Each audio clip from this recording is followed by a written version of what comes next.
ওই আওয়ামী লীগ সরকারের যে ফ্যাসিবাদী আওয়ামী লীগ সরকারের যে রাষ্ট্রপতি সাংবিধানিক পদ্ধতিতে অপসারণ করার সুযোগ থাকলেও সেই সুযোগটা গ্রহণ করছে না এবং এর সাথে তাদের নিজস্ব রাজনৈতিক হিসাব জড়িত।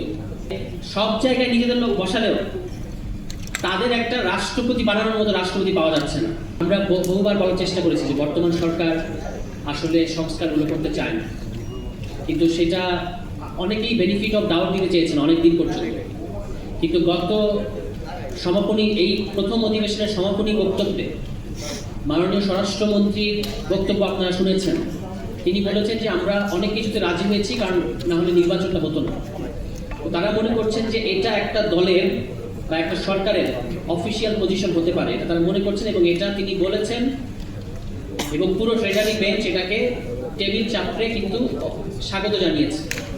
ফলে আমাদের আর মনে হয় কোনো সন্দেহ থাকা উচিত না যে বিএনপি সরকার যে ধরনের সংস্কারে আমরা রাজি হয়েছিলাম, পুরো বাংলাদেশ রাজি হয়েছিল, সম্মত হয়েছিল নির্বাচনের আগে, সেই সংস্কারগুলো আর বিএনপি করবে না।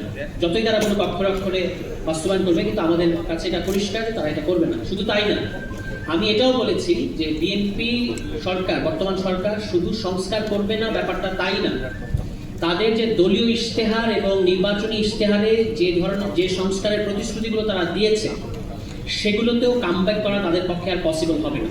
তারা যেখানে গেছে সেখান থেকে আর তাদের যে ইশতেহারের মধ্যে যে সংস্কারের প্রতিশ্রুতিগুলো আছে সেখানে তারা আর কামব্যাক করতে পারবে না। এবং ইতিমধ্যেই তারা তাদের ইশতেহারের যেগুলো সংস্কার বিষয়ক যে প্রতিশ্রুতিগুলো আছে সেগুলো কিন্তু ভঙ্গ করেছে। বিচার বিভাগের সুপ্রিম কোর্ট সচিবালয় তারা প্রতিষ্ঠা করে নাই এবং তারা বিভিন্ন জায়গায় সাংবিধানিক প্রতিষ্ঠানে, সংবিধিবদ্ধ প্রতিষ্ঠানগুলোতে দলীয়করণ করবে না, এটা তাদের প্রতিশ্রুতি ছিল। কিন্তু আমরা দেখতে পেয়েছি যে তারা আসলে সমস্ত জায়গায় দলীয়করণ করছে। কিন্তু অদ্ভুত বিষয় হচ্ছে যে সব জায়গায় যখন আপনি কোনো সরকার দলীয় কারোর সাথে কথা বলবেন, তারা একটা খুব সহজ যুক্তি দিতে চায় যে আমাদের সরকার, আমাদের লোকই তো আমরা বসাবো।